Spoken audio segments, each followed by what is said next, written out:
साथ साथ ब्रजभूमि प्रभु, इष्टदेव प्रभु, लोकनाथ स्वामी, राधाराम महाराज, सभी भक्तों का जो व्यवस्था किए हैं कि सब लोग समुचित ढंग से ब्रजमंडल परिक्रमा कर सकें, उन व्यवस्थापकों का भी बहुत बहुत धन्यवाद। क्योंकि व्यवस्थापक लोग और आप लोगों के चलते हम लोगों को भी थोड़ा समय मिल जाता है कथा कहने और सुनने का। वास्तव में इसमें देखा जाए तो फायदा मुझे आप लोगों से ज्यादा है। कोई भी काम होता है तो लोग अपना नफा और नुकसान ढूंढते हैं। आप लोग यहाँ पर कथा सुन रहे हो, आपका केवल एक इंद्रिया काम कर रहा है, काम बस यही ना। मेरा दो काम कर रहा है, जीभ भी और कान। फायदा किसको हुआ? तो आप लोग अभी जप करना कुछ समय के लिए बंद कर दो, क्योंकि जप करोगे तो जप करने का मतलब सुनना और कथा सुनने का मतलब सुनना। तो एक साथ में दो काम नहीं होगा। 9 अपराध में एक अपराध है इनअटेंटिव चैंटिंग, अटेंशन न देना। तो इसलिए आप लोग कुछ समय के लिए जितना मन कथा होगा मैं कीजिए। श्रील प्रभुपाद जी हम लोगों को सब कुछ दिए हैं जिससे हम अपने स्वरूप को समझते हुए कृष्ण का सेवा कर सके। कृष्ण से यदि हम लोगों को कोई चीज अलग रख रहा है वो क्या है?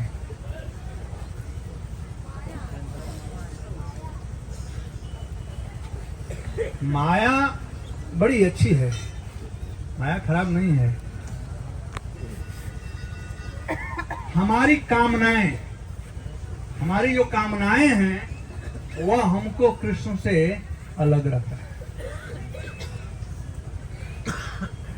अलग अलग लोगों के पास अलग अलग कामनाएं हैं उनके कर्मों के अनुसार, जिसके चलते संसार में लगे हुए हैं अपनी कामना में, उसका पूर्ति करने के लिए। कोई किसी को धन की कामना है उसमें लगा हुआ है, किसी को सुंदरी कामना है उसमें लगा हुआ है, किसी को नाम का कामना है उसमें लगा हुआ है। सब लोग अपने कामनाओं को पूरा करने में लगे हुए हैं। कामनाओं को शुद्ध करना बहुत जरूरी है। जब कामनाएं शुद्ध हो जाती है तब भगवान का साक्षात्कार तुरंत हो जाता है, तब फिर कोई तकलीफ नहीं होता। और कामनाओं को शुद्ध करने का सरल तरीका श्रीपाद सुत गोस्वामी बतलाए हैं श्रीमद् भागवतम के प्रथम स्कंद के 2 अध्याय में कि नष्ट प्रायेषु अभद्रेषु नित्यम भागवत सेवया। नित्य प्रतिदिन यदि भागवत का हम श्रवण करें तो हमारा हृदय शुद्ध हो जाएगा, वो कामनाएं जो हैं वो शुद्ध हो जाएगी। आज जो कामनाएं हैं इंद्रिय तृप्ति के लिए है और वही है माया। आप लोग कहा ना कि माया, वो कामनाएं जो हैं वो इंद्रिय तृप्ति के लिए, इसलिए माया है। लेकिन यदि वही कामना कृष्ण के इंद्रिय तृप्ति के लिए हो जाए तो कहलाता है प्रेम, और वह प्राप्त होता है हरि कथा सुनकर। श्रोताम स्वकथा कृष्ण पुण्य श्रवण कीर्तनम हृदयंतस्ता ही अभद्राणी विधुनोति सुहृत्सताम। हृदयंतस्ता ही अभद्राणी, अमंगल जो कामनाएं हैं, भोग भोगने की जो कामनाएं हैं, कहां पर है? हृदयंतस्थ, हृदय के अंदर, अंदर है, दिखाई नहीं पड़ता है। लेकिन ये श्रवण कीर्तन ऐसा है कि कहीं बेटा छिप कर बैठा रहेगा वहां पहुंच जाएगा श्रवण कीर्तन, ये वाणी वहां पहुंच जाएगी। तो हृदयंतस्थ अभद्राणी, हृदय के अंदर ये हरि कथा और हरि कीर्तन पहुंच जाता है। जा करके क्या करता है? विधुनोति।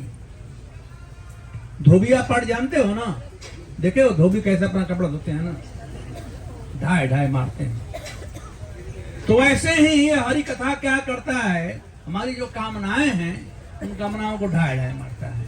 तो कामनाएं भागती है, तब क्या होता है, सुहृत, हृदय शुद्ध हो जाता है। और जब हृदय शुद्ध हो जाता है तो भगवान वहां पर स्थित होते हैं। फिर सताम, भगवान जो सत्य पुरुष हैं वे वहां पर निवास करते हैं और उस व्यक्ति का हृदय शुद्ध होने से वह संत बन जाता है। तो प्रभुपाद जी, ये लगता है पूर्व जन्म ब्रजवासी तो भी कुछ चाहिए, नहीं नहीं, वो पैसा चाहिए, वो कामना है, कुछ कामना को पूरा करना चाहता है। लोग नीचे लोग खा रहे हैं ना, इसलिए नीचे लोग खा रहे हैं, वो देख लिया है। अब खाओ मत, कथा सुनो आप लोग, कथा सुनना भी खाना ही है, कान से खाओ। हरे कृष्णा हरे कृष्णा कृष्णा कृष्णा हरे हरे राम। तो यह बहुत जरूरी है कि हम हरि कथा सुने और हरि नाम करें, जिसे हम लोग संत बन सकते हैं। प्रभुपाद जी इस कान का स्थापना की हम लोगों को संत बनाने के लिए, हमारे हृदय को शुद्ध करने के लिए। और उसी क्रम में यह ब्रजमंडल परिक्रमा, आप लोग, बहुत से लोग देश विदेश से आए हैं, भारत के विभिन्न स्थलों से आए हुए हैं,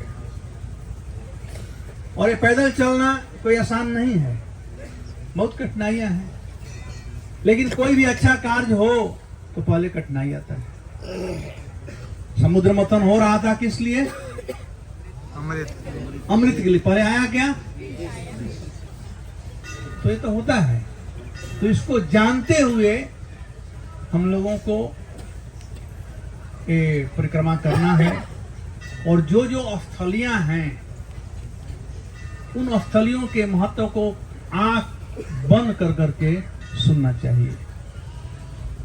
आंख बंद कर दूसरा भी काम होता है, सोना, वो मत करना, सुनना। आंख बंद करके आप लोग सुनो, क्योंकि जब यह स्थली उस समय था तो ऐसा तो नहीं था। तो जोगी जी इतना अच्छा तालाब बना दिए, मैं आया तो पहले लास्ट टाइम पे कीचड़ था, अभी तो बहुत कुछ बन गया। तो इसको दिव्य दृष्टिकोण से देखा जा सकता है, और वह वही देख सकता है जिसका हृदय शुद्ध हो।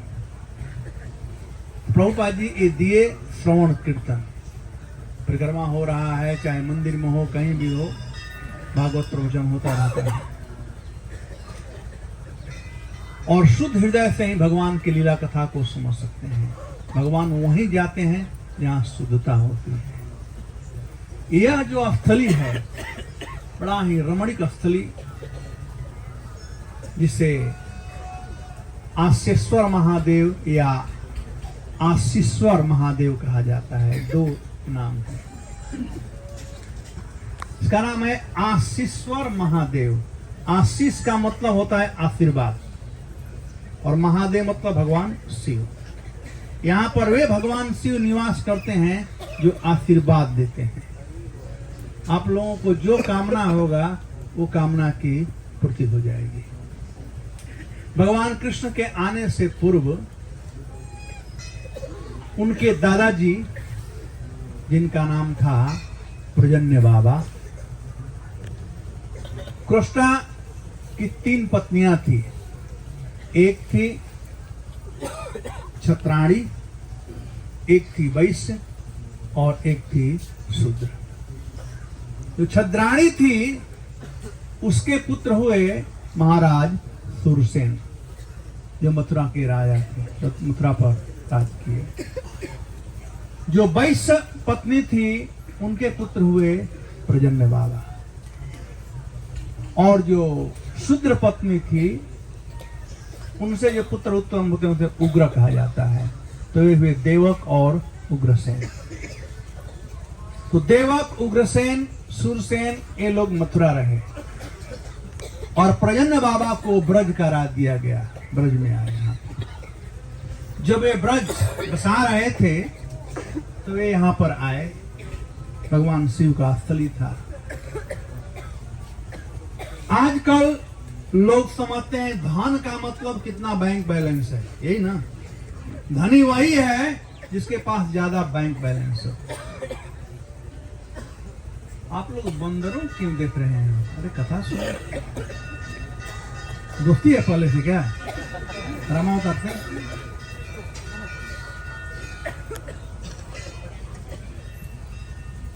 तो जब वहां पर आए, मैं बता रहा था कि धन लोग समझते हैं आजकल रुपया पैसा।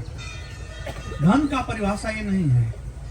जनेन धनवान, गावेन धनवान। जनेन धनवान, जिसके कितने बेटे हैं वो धनवान है। कितने भाई हैं, कितनी बहन हैं, वो धनवान है। या गावेन धनवान, उनके पास कितनी गायें हैं। यदि मन आप लोगों का इधर उधर भाग रहा है तो कथा कैसे सुनोगे? वो लोग जो कर रहे हैं वो करने दो। आप लोग केवल यहाँ रहो और डिस्टर्ब नहीं करेंगे। वास्तव में आप लोग डिस्टर्ब कर रहे हो उनको, उनकी तरफ देख रहे हो इसलिए वो कर रहे हैं। अब इग्नोर कर दो, चुप हो जाएंगे वो लोग, चले जाएंगे, हमारे पास नहीं आ रहे हैं। तो ये मेरे लिए वो तो डिस्टर्ब कर लेंगे, आप हमको डिस्टर्ब कर रहे हो। कथा में ये बात नहीं होनी चाहिए। तो ये यहाँ पर आए, मैं कह रहा था कि जनेन धनवान, किसको कितने संतान हैं उससे वे धनी बनता, धनी कहता था।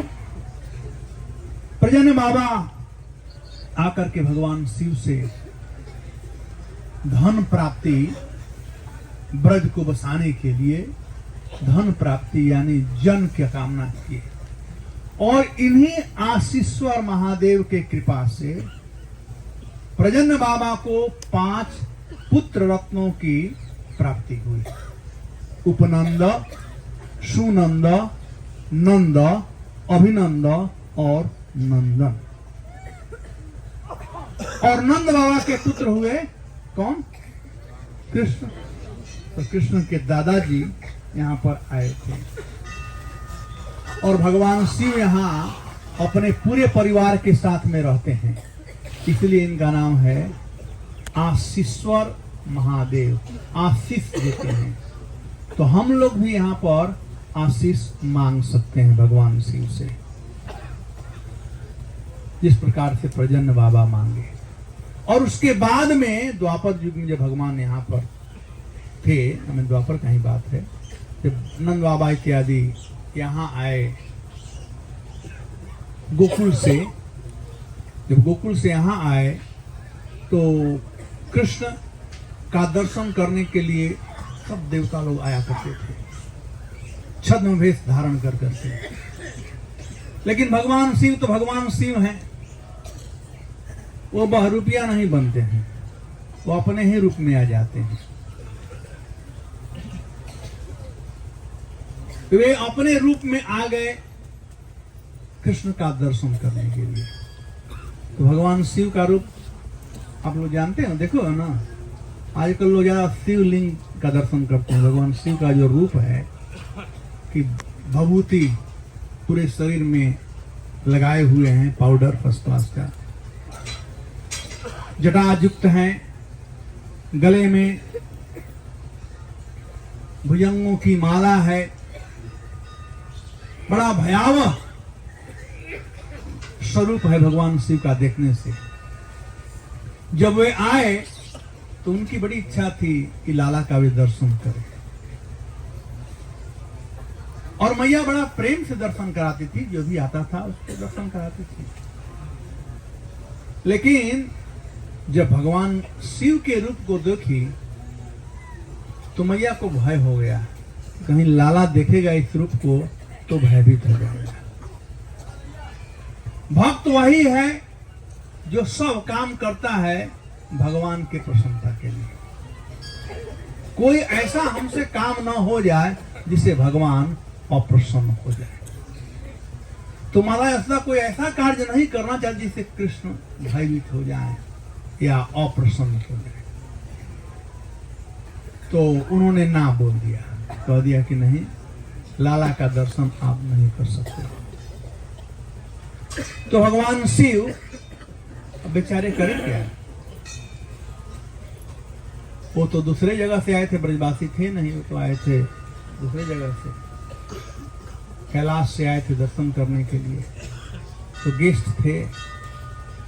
तो वे यहाँ पर आए क्योंकि भी उनका स्थान है, अपने स्थान पर आ गए और यहाँ पर आकर के भगवान के दर्शन का अभिलाषा लेते हुए यहाँ पर आए थे।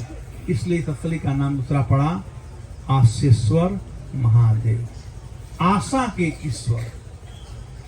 अब इससे हम क्या शिक्षा प्राप्त कर सकते हैं?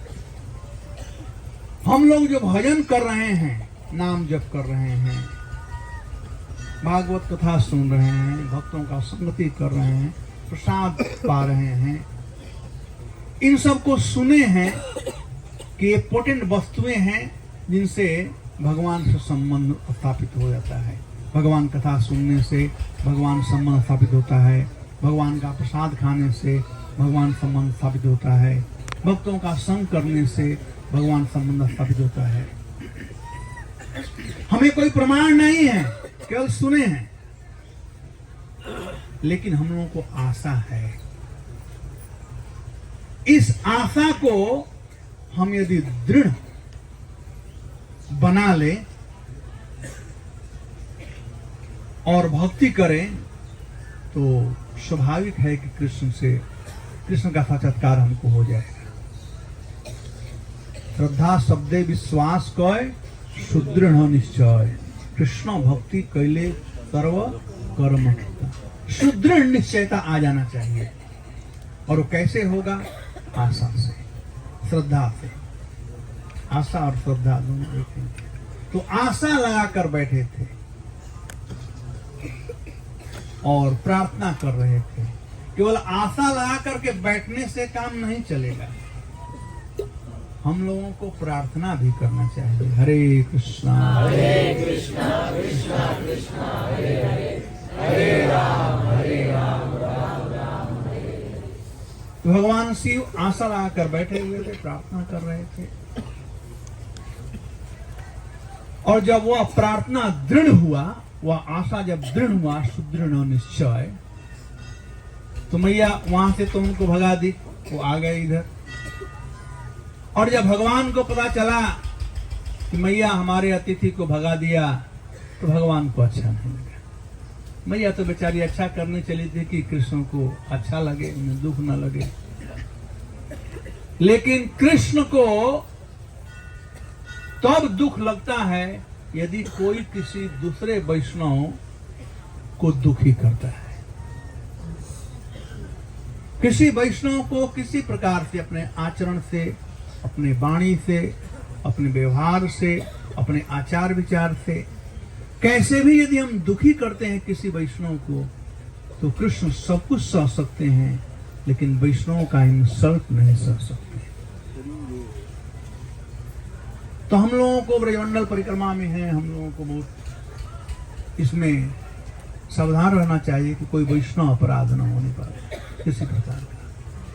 तो एक तरह से देखा जाए तो यशोदा मैया कृष्ण को प्रसन्न करने के होड़ में वो वैष्णव अपराध करते। भगवान शिव वैष्णव में श्रेष्ठ हैं, वैष्णवानाम यथा संभव, उनकी इच्छा को पूरा नहीं किया। तो भगवान कृष्ण को अच्छा नहीं लगा। तो भगवान क्या करे? जब अच्छा बच्चों को नहीं लगता है, तो बच्चे हैं, तो भगवान लगे रोने। अब रोने लगे तो यशोदा मैया कृष्ण को मनाने के लिए बहुत यातना की, बहुत उपाय किया, लेकिन कृष्ण मानिए नहीं रहे। रोते जा रहे हैं, रोते जा रहे हैं, रोते जा रहे हैं, रोते जा रहे हैं। और रोने का क्रम जो था वही बढ़ते जा रहा था। देखा आपने बच्चों ना, पहले छोटा रोता है, वहाँ जोर से बोलना, तो पहले भगवान थोड़े थोड़े रो रहे थे, फिर बाद में धीरे धीरे धीरे बहुत जोर से रोने लगे। पूरे नंद भवन को अपने सिर पर उठा लिया, सिर पर उठा लिया, सब जगह आवाज जा रहा था। अब जितने भी ब्रजवासी थे, बगल की स्त्रियां थी, सबके सवाल क्या होगा लाला, क्या हुआ, क्या हुआ। और यशोदा मैया बेचारी बड़ी परेशान है, कि लाला के पेट में दर्द है, क्या है, भूखा है, क्या है। कोई समझ नहीं पा रहा है कि लाला क्यों रो रहा है, और रोने का वॉल्यूम जो है थोड़ा बढ़ते ही जा रहा है। तब पूर्णमासी जी आई। पूर्णमासी जी को सब लोग ब्रज में पूजा करते हैं, तो ब्रह्मा जी से पूछे क्या करना चाहिए, क्या दवा देना चाहिए। तो पूर्णमासी जी ने कहा कि ये बताओ यशोदा, तुम्हारे घर में कोई आया था लाला के लिए? कोई अतिथि आया था जिस अतिथि का तूने तिरस्कार कर दिया? गुस्सा कर दिया? नहीं, ऐसा तो कोई था नहीं। कहा याद करो कोई आया था? कहा एक कोई आया था बाबा, बड़ा भयावह लग रहा था, बड़ा भयावह लग रहा था, और मुझे लगा कि लाला देख करके भयभीत हो जाएगा, इसलिए मैं उनको यहाँ से जाने के लिए बोल दिया। तो पूर्णमासी ने कहा सबसे बड़ा तूने गलती यही किया, जाओ खोजो बाबा कहाँ है, बाबा को बुलाओ। तब नंदरानी आदेश दी सेवकों को, सेवक लोग आए, घूमते घूमते बाबा कहाँ है, पूरा परिचय दे दिया, कैसे बबूत लगाए हुए हैं, जड़ायुक्त हैं, और गले में सांपों की माला है। तो वे आए तो भगवान महादेव यहीं पर तपस्या में लीन थे, आशा लगा कर करके, और भगवान शिव देख रहे हैं कि प्रभु कैसे मेरे बिना रो रहे हैं, कृष्ण कैसे रो रहे हैं। कृष्ण भक्तों के लिए रोते हैं, उधर वे रो रहे हैं और इधर भगवान शिव रो रहे हैं। दोनों एक दूसरे के मिलन के लिए रो रहे हैं। हम लोगों में ऐसा कभी भाव आता है, हम कभी रोते हैं। ये नाम जप करने का मतलब कि आंखों से आंसू, रोमांचकंप सुतरंग भाग, आंखों से आंसू आना चाहिए। हम नाम लेते हैं तो क्या आंखों से आंसू आता है? तो आप लोग समझ सकते हो कि हम लोग कितने दूर हैं, लेकिन हो सकता है, शुद्ध नाम होने से ये हो सकता है। तो उधर भगवान रो रहे हैं, इधर भगवान शिव रो रहे हैं, दोनों रो रहे हैं। और कारण क्या है? मिलन का, जीव और प्रभु का मिलन। मिलन के लिए दोनों व्याकुल हैं। तब जब गोप लोग आए और बड़े सम्मान के साथ में भगवान शिव को लेकर के गए, तो भगवान शिव जब वहां पर गए और लाला से जब मुलाकात हुआ, तो सेवक और सेव्य दोनों एक दूसरे को पहचाने, और जो प्रेम का आदान प्रदान हुआ, तो भगवान हंसने लगे, जब कृष्ण हंसने लगे, यशोदा मैया को बड़ा आनंद आया। यशोदा मैया को बड़ा आनंद आया। तो मैया आनंदित होकर के, जब खूब आनंद आता है तो हम कुछ भी देने के लिए तैयार होते हैं। कोई आदमी हमको आनंद प्रदान कर देता है किसी भी प्रकार से, तो हम अपना सर्वस्व न्यौछावर करने के लिए तैयार हैं। तो मैया को बड़ा अच्छा लगा कि हमारे लाला को बहुत आनंद आ रहा है इनके आगमन से, ऐसा कभी मैं देखा नहीं लाला को इतना हंसते हुए। तो मैया ने उनसे रिक्वेस्ट किया कि बाबा आप यहीं पर रह जाओ, आप यहीं रह जाओ, और जब जब लाला रोएगा तब तक आप आकर के उसे खुश करना, आपका सेवा यही रहेगा। तो भगवान शिव ने सोचा कि अच्छा है, गंगा जी बह रही, हाथ धो लूं मैं भी, मैं क्या, वही बार्गेनिंग करना शुरू कर दिए। तो भगवान शिव ने कहा ठीक है मैं रहूंगा, लेकिन दो कंडीशन है। पहले तो भगा दी थी मैया, अब मैया आ गई नीचे। भगवान अपने भक्तों का अहंकार दूर करते हैं, यही मैया थी, भगा दी थी शिव जी को। और भगवान ने कहा कि अब तुम हाथ जोड़ करके रिक्वेस्ट करो, नीचे हो गया ना। इसका मतलब ये नहीं कि मैया नीचे हो गई, ऐसा बात नहीं, ऐसा मत समझना। लेकिन भगवान की लीला है। यशोदा मैया जब रिक्वेस्ट की तो भगवान शिव ने मैया का चरण बंदन करते हुए कहते, मैया मेरा दो शर्त है, दोनों शर्त तुम मान लोगी तो मैं यहाँ रहूंगा। का बताओ क्या शर्त? तो कहा कि देखो, आपको भय हुआ था कि मैं भभूत लगाया हूं, नहाया नहीं हूं, गंदा हूं, तो मैं आपको वचन देता हूं कि मैं डेली नहाऊंगा। आज के बाद डेली नहाऊंगा, लेकिन एक काम करना पड़ेगा, मैं उसी जल से नहाऊंगा जिस जल से आप अपने लाला को स्नान कराओगे। हो गया ना? देखा कितना छक्का मार दिया भगवान शिव ने। आजकल का क्रिकेट है ना, भगवान शिव ने बस एक बार में मांग लिया, भगवान का चरणामृत मिलेगा। तो मैया ने कहा, ये कौन बड़ा बात है, ये तो कोई बड़ा बात नहीं है, ठीक है चलो तुमको दे देंगे। और दूसरा शर्त क्या है? भगवान शिव ने कहा, देखो मैं हंगर स्ट्राइक नहीं करूंगा, मैं भरपेट खाऊंगा, खिलाओगी कि नहीं? मैया ने कहा, बहुत खिलाएंगे, खाने पीने थोड़ा कमी ब्रज है।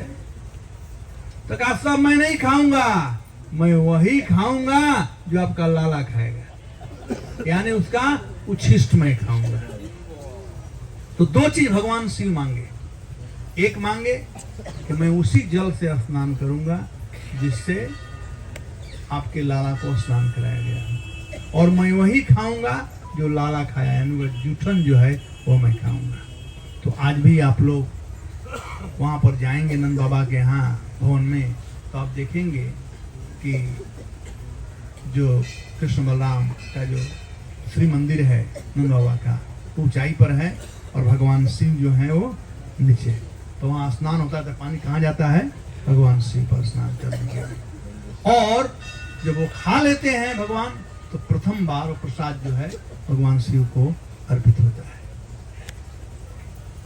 तो इससे हमें शिक्षा प्राप्त होती है। वे बताना कि समय कब खत्म हो, मारा जा गए, कब खत्म करना बताना। तो इसे ओके, तो इसे हमें शिक्षा लेनी चाहिए कि भक्ति में आशा रखनी चाहिए। आशा, इस स्थान से इस शिक्षा, आशीष और आशा। भगवान शिव से आशीष मांग लो, धर्म देही जन्म देही, और आशीष मत मांगो। आशीष यही मांगो कि हे भगवान शिव, आपके कृपा से जैसे लाला का दर्शन हुआ आपको, वैसे हम लोगों को भी लाला का दर्शन हो सके। यही आशीष मांगो कि कृष्ण के नाम में हमें रुचि उत्पन्न हो सके। यही आशीष मांगो कि भक्तों का संगति हो सके, भक्तों का सेवा हो सके। और ये भी आशीष मांगो, मैं देख रहा हूँ कुछ भक्त जैसे बराबर माता जी हैं, श्रीमान पंडित, ये लोग जब से ब्रजमंडल शुरू हुआ है तब से ही परिक्रमा बेचारे कर रहे हैं। तो ये भी आशीष मांग लो कि कुछ भी हो, मरते दम तक हम ब्रजमंडल परिक्रमा में भाग लेते रहेंगे। तो ये है आशीश्वर और आशीश्वर महादेव की कथा। इसके बगल में ही टेर कदम है। पिछले साल कोरोना से पहले मैं टेर कदम में कथा किया था। ये पूरे ब्रज में सब स्थलियां श्रेष्ठ है, लेकिन टेर कदम एक विशेष स्थली है।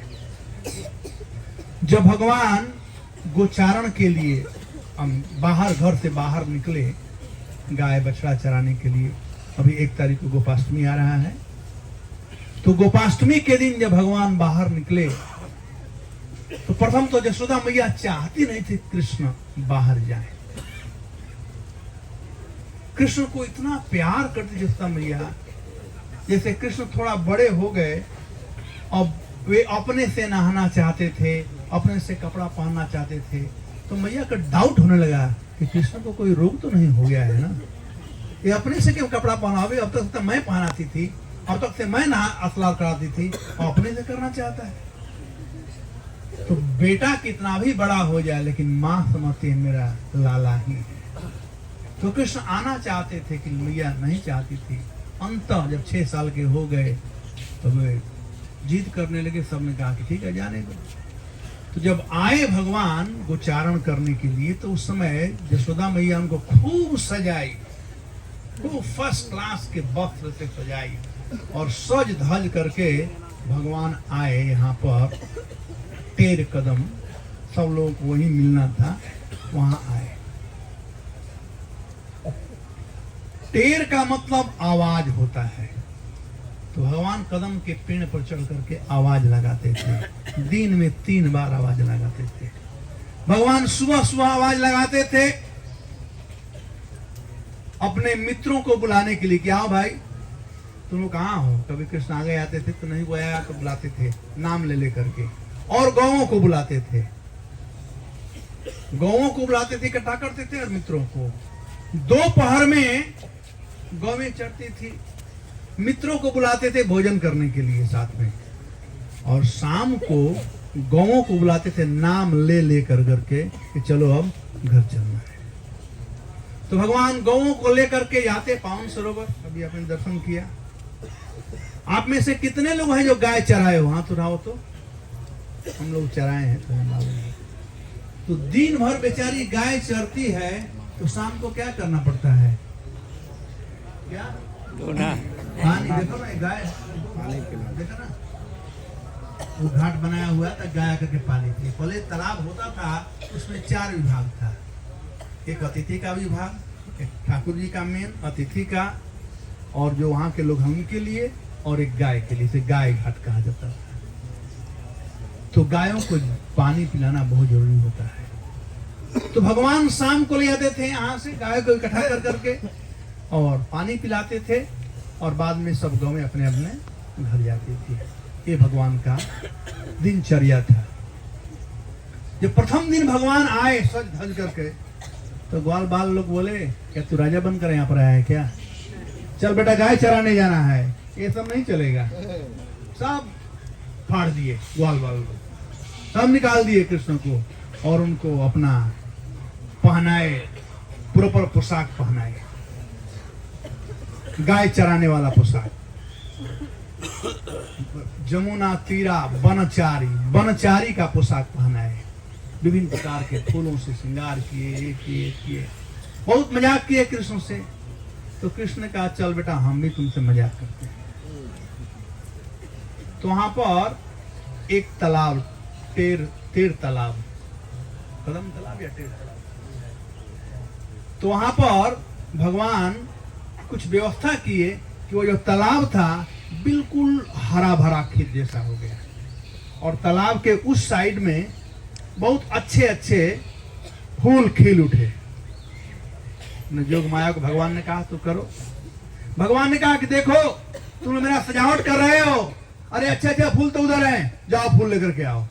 अब ग्वाल बाल लोग तो कृष्ण को प्रसन्न करने के लिए दौड़ पड़े, और हरा खेत था ही, और उधर हैं दौड़ रहे हैं, सब छिप छिप पानी में गिर रहे हैं, उस पानी में गिर रहे हैं। तो भगवान से मजाक किया, भगवान ने मजाक किया, दोस्त लोग मजाक करते रहते हैं। तो इस प्रकार से भगवान विभिन्न प्रकार से यहाँ पर लीला किए। और श्रीपाद रूप गोस्वामी जिनके हम लोग अनुयायी हैं, हम लोग रूपानुग वैष्णव हैं, भगवान चैतन्य महाप्रभु के इच्छा को पूरा करने के लिए रूप गोस्वामी ब्रज में निवास किए। श्री चैतन्य मनोविष्ठम स्थापितम जैन भूतले स्वयं रूपम कदामह्यम ददाति स्वपदान्तिकम्। रूप गोस्वामी श्री चैतन्य मनो अभिष्टम, उनके मन का जो अभिष्ट था, जो छिपा हुआ भगवान चैतन्य महाप्रभु के मन में था, और वह था कि ब्रज का गुणानुवाद हो, ब्रज को लोग जाने। ब्रज विलुप्त हो चुका था तो उसको प्रकाशित किया जाए, ये चैतन्य महाप्रभु की हार्दिक इच्छा थी। और जो ब्रज के जितने तीर्थ स्थलियां हैं उसका पुनः जीर्णोद्धार किया जाए। ये दो ही चीज चैतन्य महाप्रभु की मनोअभिष्ट था। और इसको समझते हुए रूप गोस्वामी एक ऐसे हैं जो चैतन्य महाप्रभु के हृदय को समझते थे, उनके दिल के पीड़ा को समझते थे। श्री चैतन्य मनो अभिष्टम, उनके मन में क्या इच्छा है उसको रूप गोस्वामी समझते थे। तो भगवान चैतन्य महाप्रभु ने कहा था कि इन स्थलियों को पुनः जीवित करें और ब्रज का प्रचार करें। तो प्रचार के लिए पुस्तक वितरण बड़ा इंपॉर्टेंट है, पुस्तक बड़ा इंपॉर्टेंट है। तो रूप गोस्वामी यही टेर कदम में रह कर करके और ग्रंथों का रचना करते थे। कई एक प्रकार के ग्रंथ का रचना उन्होंने किया। उज्ज्वल नीलमणि, भक्ति रसामृत सिंधु, उपदेशामृत, ऐसे अनेक जितने भी रूप गोस्वामी ग्रंथ हैं उन्होंने लिखा। और जब यहाँ पर वे बैठ करके ग्रंथों का रचना कर रहे थे तो भगवान कृष्ण सब प्रकाशित कर रहे थे। मैं कहा करता हूं कि 3 प्रकार का ज्ञान होता है। एक कहलाता है एक्वायर नॉलेज, जो हम पढ़ कर करके या सुन करके ज्ञान प्राप्त करते हैं। एक कहलाता है रियलाइज नॉलेज, जो सुने हैं अपने जीवन में उतारेंगे तो उसका कुछ रियलाइजेशन होगा। एक्वायर नॉलेज का उतना असर नहीं पड़ता है। आजकल बहुत कथाकार लोग हैं, वो भी किताब पढ़ कर करके किताब सुन करके कथा कहते हैं। कितने भक्त बन रहे हैं? नहीं बन रहे, बहुत कम। कृष्ण कथा है लेकिन उसका असर उतना नहीं पड़ता है। लेकिन जो अपने जीवन में उतारता है और कथा कहता है उसका असर पड़ता है, वो रियलाइज नॉलेज। और तीसरा जो नॉलेज है वो है रिवील्ड नॉलेज, दिव्य ज्ञान हृदय प्रकाशित। भगवान ज्ञान को हृदय में प्रकाशित करते हैं और वो भक्त उसको जन कल्याण के लिए। प्रभुपाद जी कहते थे कि मैं तो केवल लिखा हूं, कृष्ण ने जो कहा वो मैंने लिखा। ये है रिवील्ड नॉलेज। तो रूप गोस्वामी का जो ज्ञान है वो रिवील्ड नॉलेज है। जो भी ये शास्त्र उन्होंने लिखा, उनका इतना तादात्म्य था कि कृष्ण लीला में प्रवेश कर जाते थे। और जब कभी कभी राधा और कृष्ण में खटपट होता था, वो तो प्राय होता ही है, जब कभी खटपट होता था, विरह का जब कुछ लिखना होता था तो जितने पत्ते थे सब सूख जाते थे। और जब फिर मिलन का कुछ लिखना होता था सब हरे भरे हो जाते थे। तो यह सब प्रमाणित करता है कि ब्रज में कुछ भी निर्जीव नहीं है, सबका संबंध कृष्ण से है। 5 रस ब्रज में है, शांत, दास्य, साख्य, वात्सल्य और माधुर्य, सब यहाँ पर है। तो रूप गोस्वामी ऐसे ही ग्रंथों का रचना करते थे। भक्ति रसामृत सिंधु का समापन यही हुआ। भक्ति रसामृत सिंधु सभी ग्रंथों में सबसे ज्यादा समय लगा था यदि रूप गोस्वामी को लिखने में, तो वह था भक्ति रसामृत सिंधु। एक बार रूप गोस्वामी भक्ति रसामृत सिंधु का रचना कर रहे थे और उस रचना में उन्होंने मुक्ति को पिशाचिन कहा, मुक्ति के इच्छा को पिशाचिन कहा। मुक्ति स्पृहा जावत, जिसके हृदय में मुक्ति की इच्छा, उसका तुलना किए पिशाचिन से, भूत प्रेतनी से, पिशाचिन से। तो वल्लभाचार्य आए हुए थे, चैतन्य महाप्रभु के मित्र थे वल्लभाचार्य। तो रूप गोस्वामी इतने नम्र भक्त, उन्होंने वल्लभाचार्य को दे दिया कि आप थोड़ा एक ग्रंथ लिख रहा हूं, थोड़ा आप संशोधन किए देखिए। जब वल्लभाचार्य ने देखा और उसमें लिखा हुआ था पिशाचिन मुक्ति को, तो उनको अच्छा नहीं लगा, क्योंकि पिशाचिन कैसे मुक्ति को लिख सकते हैं, ठीक नहीं है। तो रूप गोस्वामी ने कहा ठीक है, इसको शोध कर दीजिए, ठीक कर दीजिए। तो गए, मैं नहा करके आता हूं और फिर मैं ये करता हूं। जीव गोस्वामी जो थे वो रूप गोस्वामी के सेक्रेटरी थे, लिखते थे ग्रंथों।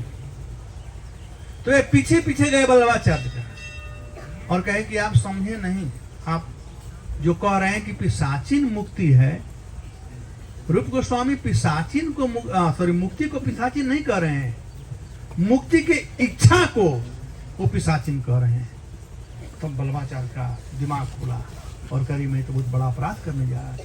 वे आए और रूप गोस्वामी से क्षमा मांगे, कहे कि इन्होंने आप बिल्कुल ठीक लिखे हो, ये बच्चा ने तो हमारा आज बहुत बड़ा अपराध होने से बचा दिया मुझको, और पूरा बात बताए।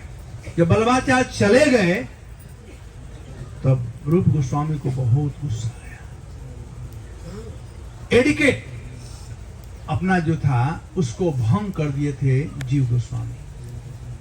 तो रूप गोस्वामी ने कहा तो बैरागी कैसे बन सकता है? जब तुम थोड़ा इंसल्ट नहीं सह सकते हो तो बैरागी कैसे बन सकते हो? जाओ मैं तुम्हें निकालता हूं, तुम बैरागी बनने के योग्य नहीं हो।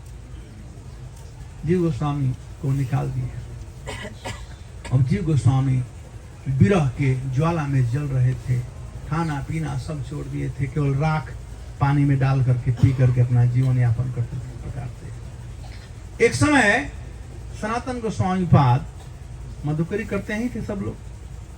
तो एक ब्रजवासी के यहाँ मधुकरी करने गए थे। तो जो माता थी घर में कुछ कार्य कर रही थी, तो एक बार बोले मैया भिक्षाम देहि, आ गया बैठो। फिर उसके बाद में 2 बार बोले, 3 बार बोले, तो मैया गुस्सा आ गया और कहे तू कैसा बाबा है, तुम्हें कोई धैर्य नहीं है? तुमसे हमारा बाबा कितना अच्छा है, कभी कुछ मांगता ही नहीं, कुछ दो तो लेता है, मांगता भी नहीं, बैठे रहता है। सनातन जी कहे कौन बाबा है, तो मैं मिलूं तुम? कहा वही बैठा जाओ देखो। तो गए तो देखे वहां पर कौन थे? जीव गोस्वामी। उनका शरीर पीला पड़ गया था। अब जब पूरा कथा सुन लिए, समझ लिए क्या हुआ, तो वे आए रूप गोस्वामी के पास और रूप गोस्वामी से पूछे भक्ति रसामृत सिंधु का रचना हो गया कि नहीं? तो रूप गोस्वामी रोने लगे और कहे मैं कैसे, कि केवल शरीर पड़ा हुआ है, जीव तो शरीर को छोड़ दिया है, तो बिना जीव के शरीर का क्या अस्तित्व है? यानी जीव नहीं है तो बिना जीव के कैसे रचना हो सकती है? तब सनातन गोस्वामी जीव गोस्वामी को लेकर के आए और रूप गोस्वामी से मिलाए और तब भक्ति रसामृत सिंधु का रचना प्रारंभ हुआ। तो रूप गोस्वामी के समस्त ग्रंथों में सबसे ज्यादा समय लगा था, वह लगा था भक्ति रसामृत सिंधु में। भक्ति रसामृत सिंधु ऑर्डिनरी ग्रंथ नहीं है। सभी भक्तों को चाहिए कम से कम जीवन में भक्ति रसामृत सिंधु का अध्ययन करें, पन्ना टू पन्ना। सभी ग्रंथों का सार है भक्ति रसामृत सिंधु, चाहे वो जो नीलमणि हो, चाहे कोई ग्रंथ हो, जितने भी ग्रंथ रूप गोस्वामी लिखे हैं उनका सार है भक्ति रसामृत सिंधु। भगवान चैतन्य महाप्रभु रूप गोस्वामी को सब कुछ दिए, भक्ति तत्व, रस तत्व, स्वतत्व प्राण, रूप सिखाई लो प्रभु भागवत सिद्धांत। चैतन्य महाप्रभु कूट कूट कर भरे थे रूप गोस्वामी में इन तत्वों को। तो भक्ति रसामृत सिंधु ग्रंथ है। एक छोटा कथा कह करके मैं समाप्त करूंगा।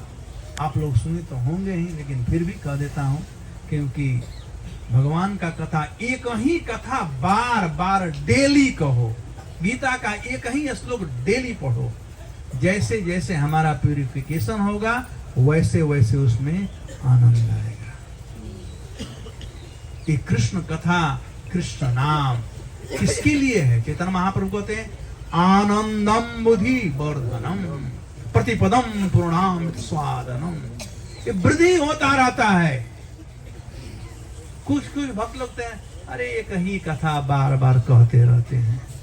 ये पता है ये कौन भक्त लोग हैं? जो जड़ हो चुके हैं, जिनका हृदय अमंगल कामनाओं से भरा हुआ है, मन जड़ा हुआ है। लेकिन जिनका शुद्ध होता है, जैसे जैसे त्रुटि होगा उसी कथा में विभिन्न प्रकार का वे रस पाएंगे भक्त लोग। ये डिपेंड करता है हमारे शुद्धता पर। चलिए कथा पर आते हैं। रूप गोस्वामी आ रहा कर करके और रचना करते थे। खाने पीने का कोई ज्यादा चिंता नहीं करते थे, कभी मिलता था खा लेते थे, नहीं तो नहीं। एक दिन सनातन गोस्वामी पाद आने वाले थे, तो उनकी बड़ी इच्छा हुई कि बड़े भाई साहब आ रहे हैं, मैं उनको खीर खिलाऊंगा।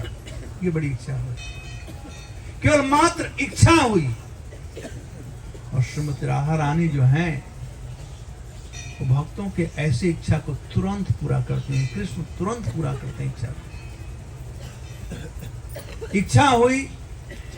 और राधा रानी एक लाली का रूप धारण कर करके, एक ग्वालिन का रूप, छोटे बालिका का रूप धारण करके दूध, शक्कर, चावल सब कुछ लेकर के आई और कही कि बाबा मेरी मैया ने आपके लिए ये सब भेजा है। केवल इच्छा मात्र होना। तकलीफ है कि हम लोगों में इच्छा ही नहीं हो रहा है कि वैष्णव का सेवा करो। हम में तो इच्छा हमारा सब लोग कैसे सेवा करें, भगवान का सेवा करें, इच्छाएं बस इच्छा हो जाए, वही प्रबल इच्छा हो जाए तो भगवान जरूर पूरा करें। हम लोग राधा कुंड जाते हैं, वह क्या है राधा कुंड? रघुनाथ दास गोस्वामी का इच्छा है। उनको एक बार इच्छा हो गया कि यदि कुछ पैसा होता तो मैं बड़ा सुंदर घाट बनता। भगवान पूरा कर दिया इच्छा। तो प्रबल इच्छा होना, स्ट्रॉन्ग इच्छा होना जरूरी है। वैसे रूप गोस्वामी का इच्छा हुआ, साक्षात राधा रानी आई और वह चावल दी ही नहीं बल्कि खीर बना करके उनको दी। और जब सनातन जी आए और सनातन जी को उन्होंने परोसा, जब खीर दिया तो सनातन जी ट्रांस में चले गए। सब असातों की विकार उन्हीं रोमांचकम का सब आने लगा। तो ये समझे कि एक खीर कोई सामान्य खीर नहीं है। आंखों से अश्रुधारा बहने लगे। रोकना चाहते थे लेकिन रुक नहीं रहा था। कारण क्या है? तो रूप से पूछे कि आपने कैसे बनाया? आपने जरूर कुछ प्रेम से बनाया होगा जिससे कि इतना विकार उत्पन्न हो रहा है रूप में। तब रूप गोस्वामी पूरा वृत्तांत बताए और तब सनातन जी ने कहा कि आप गलत किए। वो स्वामिनी जी थी, श्रीमती राधिका थी, हमने उनका सेवा लिया। अरे हमारा धर्म उनका सेवा करना, वो हमारे लिए सेवा की अधिकार है। तो ये लीला यही पर हुआ था। एक ऐसे ही दूसरा लीला था। एक बार एक अष्टवक्र डिवोटी थे। वो वहां से रूप गोस्वामी बड़े फेमस थे, सब गोस्वामी लोग फेमस थे, तो बहुत भक्त लोग आया करते थे। तो वो अभी भक्त इधर से जा रहा था और रूप गोस्वामी उस समय भगवान के लीलाओं का चिंतन कर रहे थे। तो वे हंस दिए। जब हंस दिए तो जो अष्टवक्र डिवोटी था वह उसे अपराध के रूप में ले लिया कि मैं लंगड़ा हूं इसलिए हमको देख करके इतने महान रूप गोस्वामी हंस दिए। अपराध के रूप में ले लिए। अब उनको रूप गोस्वामी को भगवान के लीला का वो दिखाई नहीं पड़ रहा था। बड़े व्यग्र हो गए, कैसा कैसा हो रहा है। तो सनातन जी से उन्होंने पूछा। सनातन जी ने कहा कि जरूर आपने कोई ना कोई अपराध किया है। तो अपराध किया है किसी वैष्णव के चरणों में, इसलिए भक्ति हनन होता है। प्रेम अपराध, राध मतलब प्रेम, अप मतलब खत्म हो जाना, अपराध का मतलब प्रेम खत्म हो जाना। तो कैसे इसको प्राप्त किया जाए, पता कैसे चले? तो कहे कि उस समय तो हैंडफुल वैष्णव थे ब्रज में, इतने तो थे नहीं। तो कहे कि आप यहाँ फीस्ट दो। तो यहाँ पर अभी फीस्ट चलता रहता है। तो एक बहुत बड़ा फीस्ट का व्यवस्था किया गया और ब्रज में जितने महात्मा सबको बुलाया गया। सब लोग आए लेकिन वो अष्टवक्र नहीं आया। तो पता चल गया कि उसके चरणों में अपराध हुआ है। तो फिर सामंजस्य हो गया और गोस्वामी बताए कि आपके प्रति नहीं ऐसा हुआ था। सब फिर ठीक हो गया।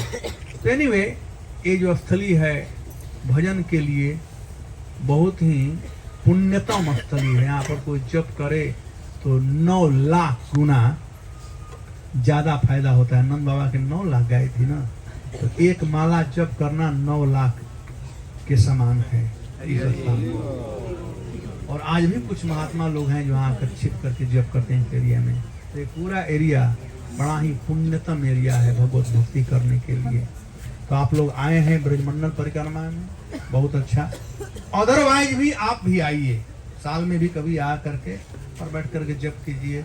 भगवान आशीश्वर महादेव से आशीष लीजिए और आशा लगा करके भजन कीजिए कि श्रील प्रभुपाद जी के आदेशों का हम पालन करते हुए कृष्ण भक्ति का प्रचार कर सकें। धन्यवाद। हरे कृष्ण। सॉरी 5 मिनट ज्यादा हो गया, 10 मिनट। हरे